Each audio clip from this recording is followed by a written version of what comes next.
Salut, j'espère que vous allez bien. Moi ça va, ça fait très longtemps que je ne suis pas venue ici pour diverses raisons. La première déjà c'est que je n'ai plus le temps parce que vous voyez il y a toujours cette petite chose qui m'appelle pour jouer. Donc je reviens. Je disais donc, Hugo me prend énormément de temps. La semaine, avec le travail j'ai pas le temps, ça c'est sûr déjà. Le week-end, on est en famille, enfin du moins on essaye de faire le plus de choses possible. Avec le Covid, on est très limité. Le mariage aussi me prend du temps, enfin quoique jusqu'au deuxième confinement ça me prenait du temps.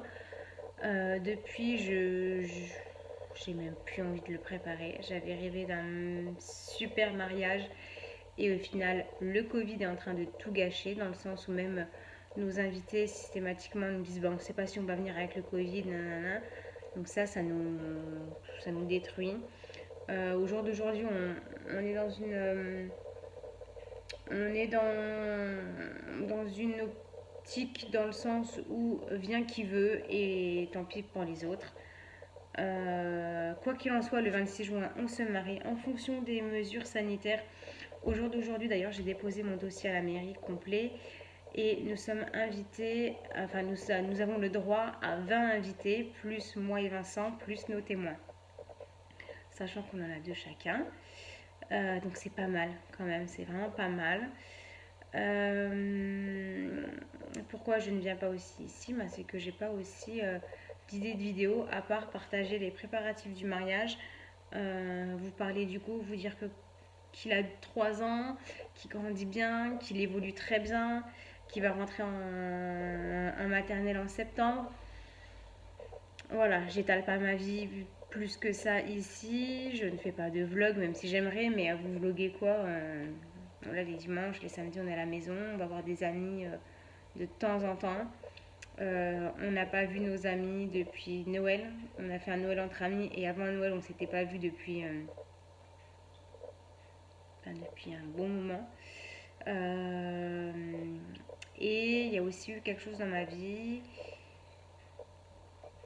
deux événements depuis le début de l'année. Le premier, c'est que j'ai fait un burn-out, enfin un petit burn-out. C'est surtout la charge mentale qui était trop forte. J'arrivais plus à assumer ma vie professionnelle avec ma vie personnelle. Décidément, j'y arriverai pas. Mon chéri vient de m'appeler. Donc je disais que j'arrivais plus à assumer ma vie personnelle avec ma vie professionnelle. Le soir, je rentrais, je m'énervais sur tout le monde, sur tout et n'importe quoi.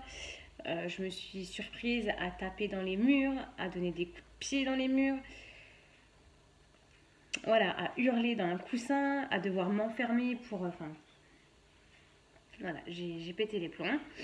Le véritable burn-out, c'est vraiment quand votre corps dit stop et que vous n'arrivez vraiment à plus rien faire. Et voilà, moi, j'en suis pas arrivée à ce stade-là. J'ai été voir mon médecin, je savais pas comment lui dire. Euh, je suis rentrée dans son cabinet, je me suis mise assise, donc elle me dit qu'est-ce qui vous amène.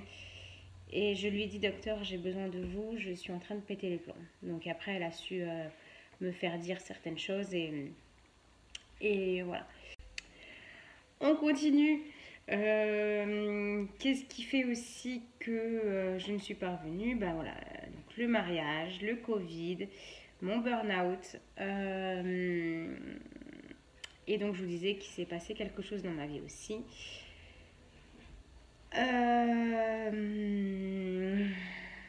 Je vais remettre une partie d'une vidéo que j'ai fait il y a 3 ans pour remettre les personnes qui ont oublié cette histoire ou qui sont nouveaux ici. Pour vous réexpliquer un petit peu ma vie familiale avec mes parents. Donc je vous reprends après. En 1989, ma maman avait donc 18 ans et elle s'est retrouvée enceinte de mon papa. Malheureusement, les choses ont fait qu'ils se sont séparés.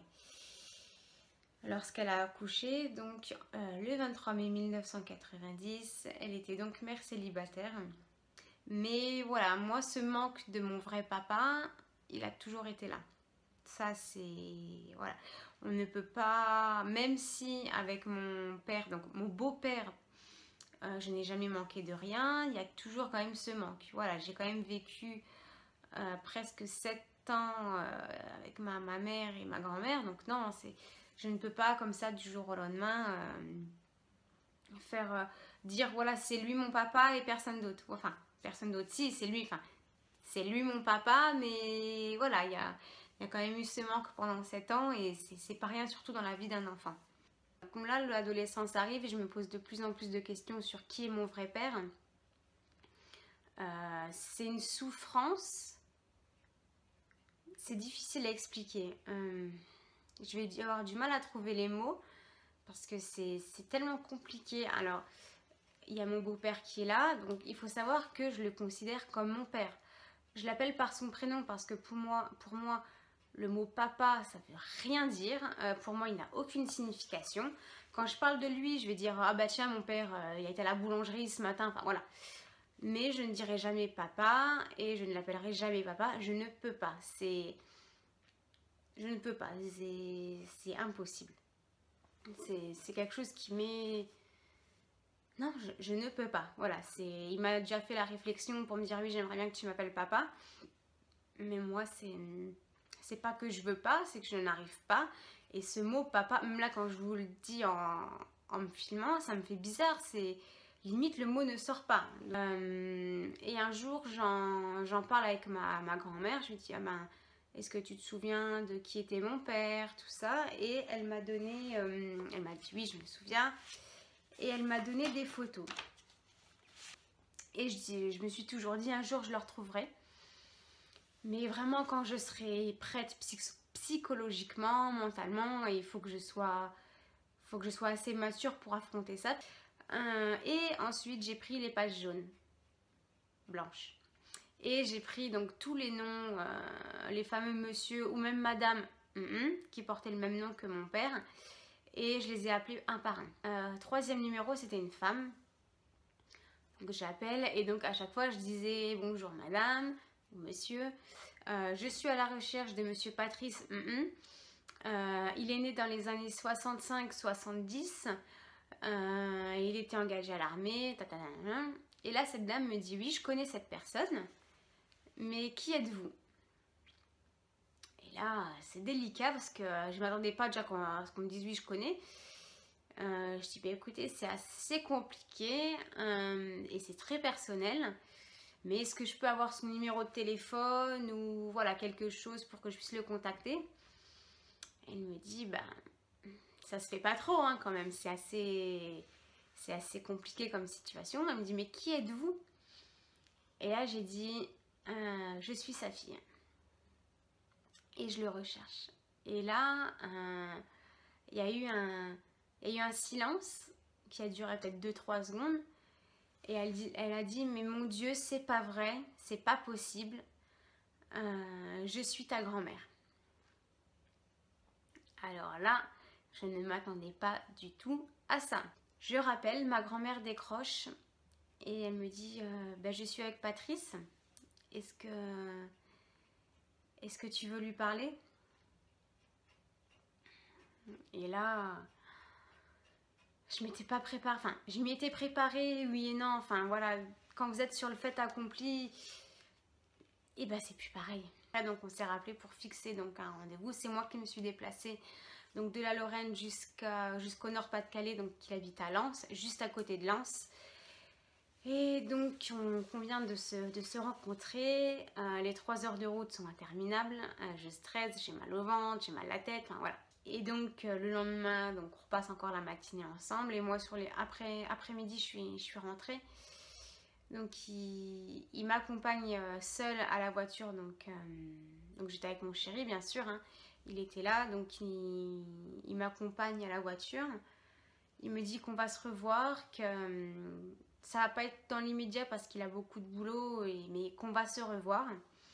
Et 15 jours avant, j'avais fait un shooting photo et je lui ai donné la plus belle photo que j'avais de moi. Et alors ça, je ne l'ai pas vu, c'est Vincent qui me l'a dit. Il m'a dit il l'a plié et il l'a mis dans sa poche interne de sa veste. Et donc voilà, donc on se dit au revoir et on prend la route. Arrivé à la maison, je lui envoie un SMS et je lui dis voilà, nous sommes bien arrivés. Et, et j'ai pas eu de réponse. Et cet au revoir en fait qu'on s'est fait sur le fameux parking, ça a été le dernier parce que depuis je n'ai plus de ses nouvelles. Donc voilà, on en était resté sur cette vidéo. Donc mon père biologique m'avait rejeté une seconde fois entre guillemets. Mon beau-père m'a élevée avec mes parents, avec ma mère.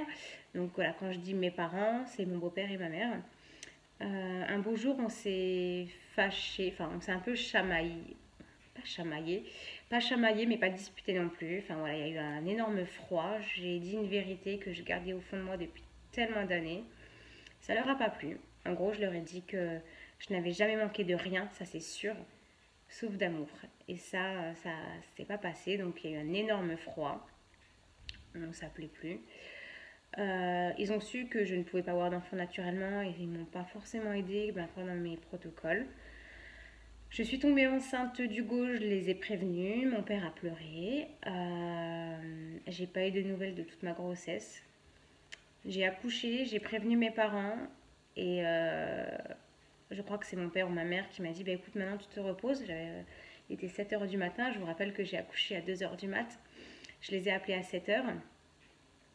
Et, euh, et vous voyez, il y a encore cette sensation qui me revient. J'ai fait exprès d'appeler très très tôt. Je crois que c'était même 6h30. J'ai appelé ma mère. Elle n'a pas répondu tout de suite. Forcément, elle était très tôt. Et je pense qu'elle a vu mon numéro s'afficher. Et puis j'ai senti dans sa voix qu'elle me dit Aurélia, qu'est-ce qui se passe? Et j'ai dit bah j'ai accouché, donc elle était super contente. J'ai dit bah tu me passeras à Philippe, donc mon beau-père quand il sera réveillé. Et il m'a rappelé. Il a pleuré, il était content pour moi. Et puis il m'a dit bah écoute maintenant tu te reposes parce que bon bah tu dois être fatigué. Puis on se rappelle. Et je n'ai jamais eu de nouvelles. Donc voilà, depuis maintenant 3 ans, j'ai pas de nouvelles de mes parents et c'est ainsi, c'est comme ça. Et il y a 2 mois, mon téléphone sonne et je vois le numéro de mon père biologique s'afficher. Et là, mon Dieu, cette sensation. Je tremblais, j'ai eu du mal à répondre. Et donc, il me dit Aurélia, oui. Il me dit tu sais qui c'est? Je dis oui, j'ai jamais supprimé ton numéro. Et il me dit comment tu vas? Ça va. Et tout de suite, il me dit est-ce que tu veux qu'on se revoie? Et là, j'ai dit ben oui. Et, et donc voilà, il est revenu dans ma vie depuis 2 mois. J'ai envie de dire qu'on est. Alors la première, donc il m'a appelé un dimanche. On s'est parlé un bon quart d'heure, 20 minutes. Il m'a rappelé une semaine après et il n'est pas très très doué pour tout ce qui est Messenger, Facebook, tout ça. Donc je lui ai expliqué comment il pouvait me voir sur Messenger, comment on pouvait se parler sur les téléphones. Et on est en train de se créer une relation père-fille vraiment. Euh, c'est c'est trop ouf.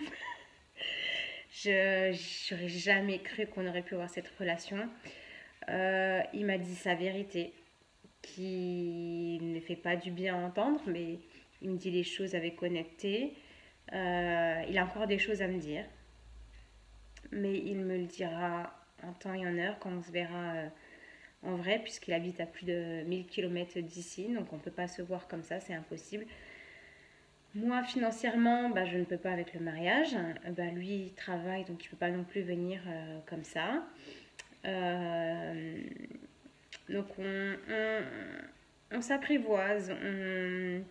Au tout début, j'avais l'impression de. Ouais, on est assez pudique et à la fois on se dit quand même des choses. Euh, je me suis surprise lundi ou mardi en lui envoyant un petit message et je lui ai marqué coucou mon petit papa par exemple. Chose que... Tu veux encore ton petit chocolat? Chose que j'aurais jamais imaginé dire. Papa, le mot papa. Quand je dis papa, en général, c'est quand je parle à mon chéri par rapport à Hugo. Je lui dis, bah, demande à papa. Ou alors, quand il est là, bah, je dis, papa, tu peux faire ça, s'il te plaît. Mais je parle de mon chéri à moi et pas de mon frère père, de mon papa. Et ça me fait... J'ai du mal à le dire. Mais voilà, ça fait 2 mois et dans 3 mois, c'est lui qui m'accompagne à la mairie. C'est juste ouf. C'est un truc de dingue. Je suis tellement heureuse, si vous saviez. Alors ça me fait mal au cœur, bah forcément que je parle plus avec mes parents, donc mon beau-père et ma mère. Mais voilà. Maintenant, mon père biologique est là. Si mes vrais parents, si ma mère et mon beau-père veulent revenir un jour ou l'autre vers moi, ma porte sera grande ouverte. Enfin, pas ma porte, déjà. Ce sera que le téléphone, déjà, parce que bah, ils m'ont un peu... Bah, ils me font du mal, mine de rien. Vous imaginez qu'à mon mariage, à part mon père biologique et ma grand-mère, il n'y aura personne. Ma mère ne sera pas là pour fermer ma robe. Voilà, je serai seule. Mais il y aura mes demoiselles d'honneur et mes copines et elles seront là pour moi ce jour-là, donc ça j'ai aucun doute. Mais voilà, les petites nouvelles.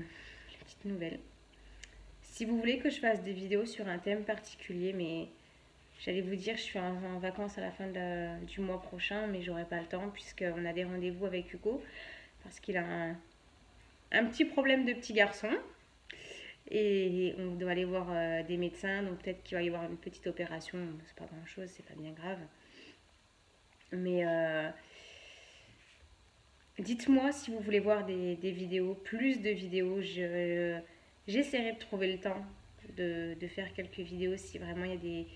Si vous avez des questions ou des sujets que vous voulez que j'aborde, si vous voulez que je parle un peu plus du burn-out que j'ai fait, je me retiens de dire des choses que j'ai faites et que j'ai failli faire.